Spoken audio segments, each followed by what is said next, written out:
Hello and welcome to the S-3 EUROHAB web portal, which can be accessed online via www.s3eurohab.eu/portal.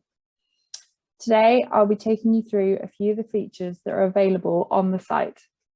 First, when you go to the web address, we have this page that loads that allows us to start building a new map or load one that you've accessed previously. As this is our first time here today, we're going to start by building a map by clicking this button here on the right. Now, as you can see, we've entered the EUROHAB web portal, which starts off with a world map and our control panel of indicators here on the left-hand side. Navigating around the map will hopefully feel very familiar to you by being able to click and move to pan around, to scroll in and out to zoom. And you can also zoom in and out by using the featured buttons in the right-hand corner of the web alert system. As mentioned, on the right-hand side, we also have a search bar if you're looking for a particular location and the ability to toggle at full screen. We also have a scale bar for convenience. On the left-hand side, we have our control panel in this purple and grey box, which shows us all the different indicators that are available and the data that can be loaded into the website. We have 4 different available indicator types: harmful algal bloom, meteorological, physical properties, and water quality parameters. Each of these available indicators are drop-down menus, so by clicking on each of them, we can see the data layers that are available. For example, under harmful algal bloom, we have 3 different phytoplankton species. Karenia, which is our species that leads to oxygen deficiency, causing fish and shellfish mortality. Phaeocystis, which is a foam-forming species. This foam clogs the gills of fish and shellfish and can lead to anoxic conditions. And it can also be a big problem for the tourist industry. And Pseudo-nitzschia, which is the species that releases domoic acid and causes amnesic shellfish poisoning, also known as ASP. You can also see for this data, we have different types, high and low resolution. Our high resolution data is at 300 meters squared, whereas our low resolution data is at 1 kilometer squared resolution. This differentiation happens because they come from 2 different satellite types. We also have other indicators available to be loaded. So first we have meteorological, which includes rainfall, wind, wind speed, wind to direction. Then we have physical properties, ocean mixed layer thickness, sea surface salinity, seawater temperature, and water quality parameters, including particulate inorganic material, phytoplankton biomass, and turbidity. It's really easy to be able to load one of these data layers into our web portal that we can see here. All you have to do is click on the indicator of choice, and the screen will load up the data that's available for the current day. You can also see that now we've loaded data, some aspects of our web portal have changed. For example, at the bottom, we now have this live timeline available for the data that has been loaded. We can see here that we've loaded Pseudo-nitzschia high resolution data. So now we have a timeline from mid-2016 to present, when that satellite was able to give us the information.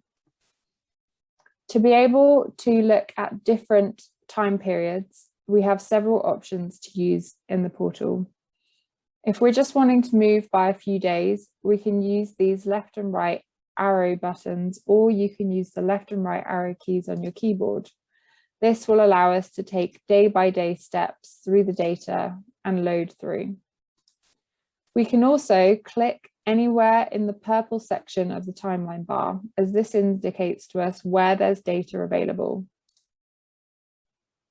Or if you have a specific date in mind, we can click on the date in the bottom right-hand corner, which opens a calendar, which is easy to flick through and choose a date.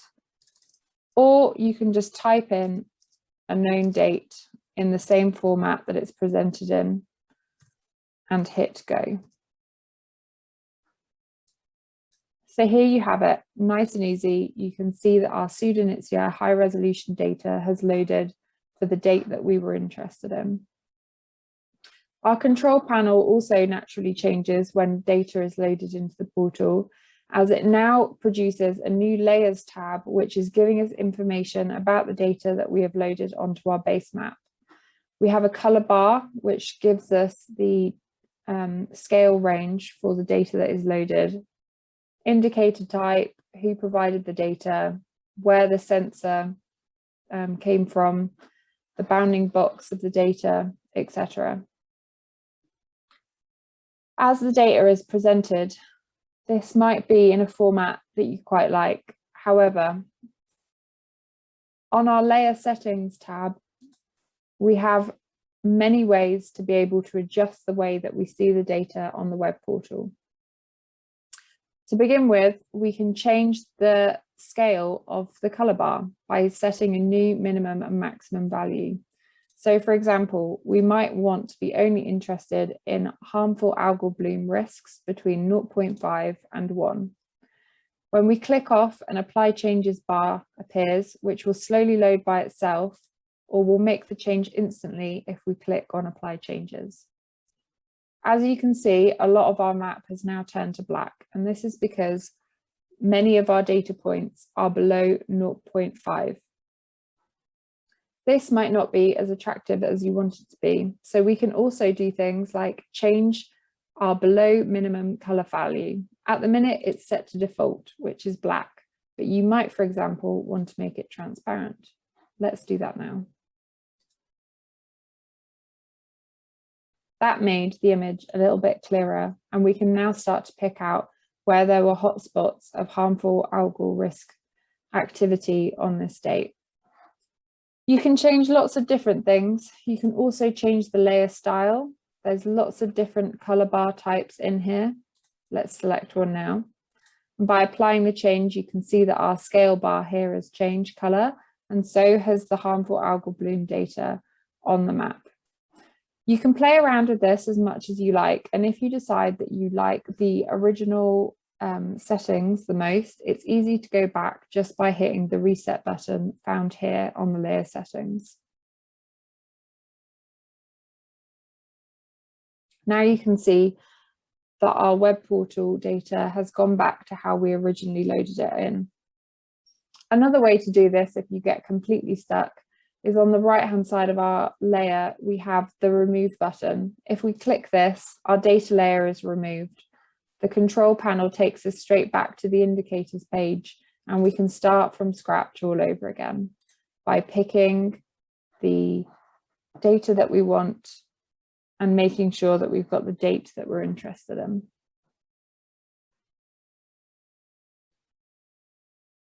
On the control panel, we also have the ability to turn data on and off visibly. So by doing this, we can just switch it on and off to see what's behind. This is quite useful if we were to go back to our indicators tab, for example, and load a second set of data in. So now let's add Karenia onto our data screen.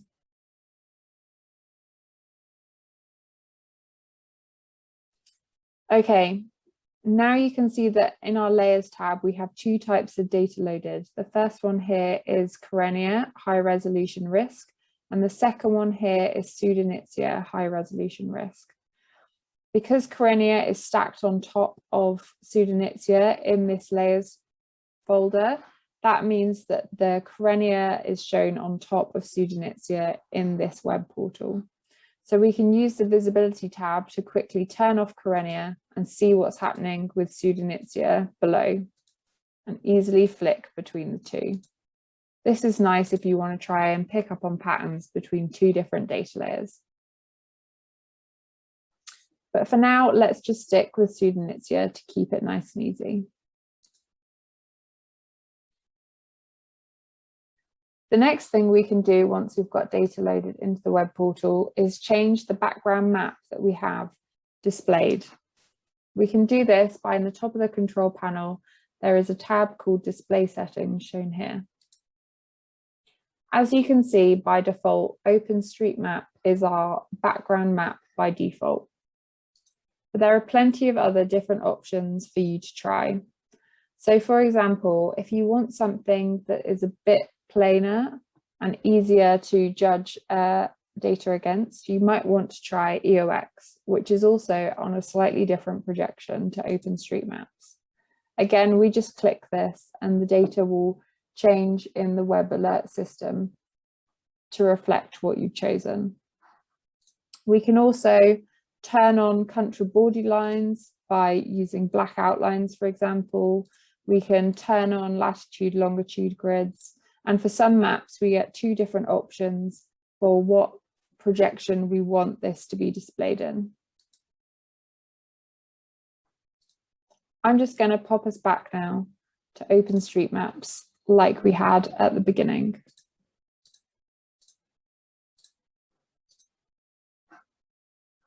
Great. So now you know how to look at the data that's available in the web portal, pan around, take a look at it and change our background map.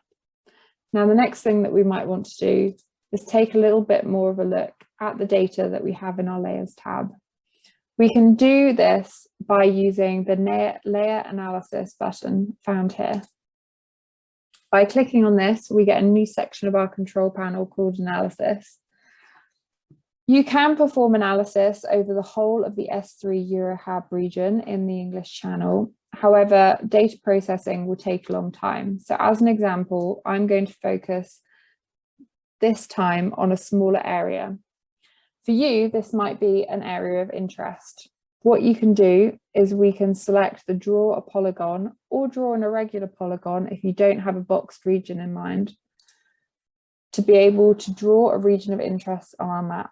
So I'm going to do this just off the coast of the Isle of Wight by clicking in the top left-hand corner, moving my cursor and clicking in the bottom right-hand corner where I want my region of interest to be. You can now see that we've got this coloured patch, a permanent overlay box on the map showing that region. And we've also got coordinates that have been automatically entered into the box here. If you've got a lat long coordinate in mind for your region of interest, you can type this directly into the coordinates box. Just please make sure that your background map is on the same projection of the coordinates that you are typing in. Once we've typed in our coordinates or drawn a polygon like I've just shown you, we can use the Make a New Plot button to see what kind of analysis is available to us. By default, the first type of plot that we can make is a time series plot. We can do this over the whole date range of the data, which is automatically put in the two boxes start and end here, or we can choose specific dates.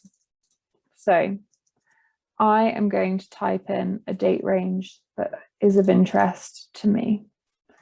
When you type in the date range, as you click go, it will automatically snap to the closest piece of data available. You will have also seen that our bar here at the bottom has just shortened. You can also click and drag these cursors as a rough estimate to a timeline that you're interested in. If you've cut your region and your data to where there's data available, this box below will stay green, which indicates that we have data available in the selected time range for you to complete this analysis. So now let's create our time series plot by creating a plot by clicking this button here. We've now switched automatically to our stored plots tab up here in the control panel. A download time will appear and then eventually our data is ready to be looked at, and we get a stored plot that is created here where we have the option to delete, edit or open the file. Let's open it and have a look. So here it is, our interactive time series for that region over a month that I had typed in the dates for. As you can see, the date is along the bottom and our Pseudo-nitzschia harmful algal bloom risk is on the y-axis. When we're in the web portal, this time series is interactive, and by hovering over different points at different times, we can see the max, min, standard deviation, etc. values for each point. These will have a vary of max and min values for each point because this time series is created by being averaged over our region of interest, latitude and longitude wise. If the graph that's created in the web portal is good enough for your users, you might want to use this button here on the right, Save, to be able to save your image to your downloads folder as it's seen on the screen. Equally, you might want to take the data that was used to create this interactive time series plots as an Excel spreadsheet for you to be able to explore at a later date. To do this, you can click the Downloads button in the left-hand corner. As you can see, it's dropped into my Downloads folder as a zip file for me to look at later. Once you're done on this plot screen, we can use the Close button in the top right-hand corner to go back to the main web alert page. If we go back onto our Layers tab, you'll see that we're still in the Layer Analysis section and our region of interest is still selected.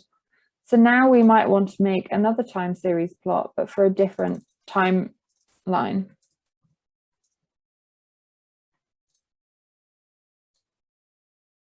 This time I'm going to click and drag the sliding tabs to be able to change the date. Let's have a look what happens over 2016 in this region. Now, when I click Create a Plot, you can see that our original plot is still available for us to look at by clicking the Open tab. Let's close that now. And our new plot is being created in its own separate file above it. This is great because it means if you want to compare multiple times or different regions, or perhaps you decide actually the first plot you made was the best, they haven't disappeared, they're all here in your Stored Plots tab. Let's have a look at the second one now. Great, as you can see, we're over a much longer time period, so we've got a lot more data points available, and we can start to see some real variability in this region. Again, we can save it as a JPEG image or download it as an Excel spreadsheet for you to manipulate in other software further along the line. If we go back to the Layers tab now, I just want to quickly show you that under Make a New Plot, time series is not the only type of analysis we can do. We can also make Hov-Moller lat and long plots. This creates a plot with date on one axis and latitude or longitude on the other axis. So this is very good for looking at how a region might vary through time across one latitude. We can also create scatter plots. Scatter plots in the web portal require you to have 2 or more data layers loaded at once into the portal. This will allow you, for example, to plot one type of harmful algal bloom risk against another type of harmful algal bloom risk. We can also create a geographic plot, which is when we take the latitude and longitude data for our region and it will average the information over the time series you've given. So this essentially makes us a much nicer map than if we were to just screenshot the web alert system. And we can also make an animation. This is an MP4 file, and when you create this, you get to select your start and end date. So for example, you might want to select the start and end of a harmful algal bloom, and you can choose the time interval between each date. These get put back to back to create a little video that shows the bloom developing and going away. Let's close the plot section for now. We can also download our data as a NetCDF. So this downloads all the data that is available in our region of interest. And again, we can select our time series either by keeping it at all or sliding the tabs or typing in dates of interest and hitting download. So as you can see, accessing data and moving around the web portal is a very simple thing to do. We've gone over quite a lot of things today, but there's a few more sections I just want to tell you about. The first one is the share button down here on the right bottom corner of our control panel. By clicking share, we generate a link to this map, which you can copy and paste anywhere, for example, in an email to a colleague, because you want to be able to show them a bloom of interest. This isn't just a link to the S-3 EUROHAB web portal, but it is a link to your exact web portal as you see it now. So when they click on the link, the portal will load, the data will load, the level of zoom that you currently have your screen at will load, your regions of interest will load. So this allows you to share interesting information with colleagues very quickly without having to try and describe what date and location a bloom of interest is happening. Also, at the bottom left-hand corner of the control panel, we have the About button. If we click this, the link takes you directly to the S-3 EUROHAB webpage. There's lots of information here about S-3 EUROHAB and the project, which is here for you to read and find out more.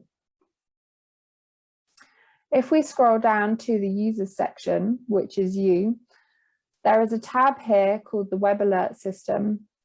This is a link that will take you directly to the Web Alert System portal. And there is also a PDF user guide that we can click on here, which provides you with a PDF with step-by-step information on how to use the web portal like I've gone through today.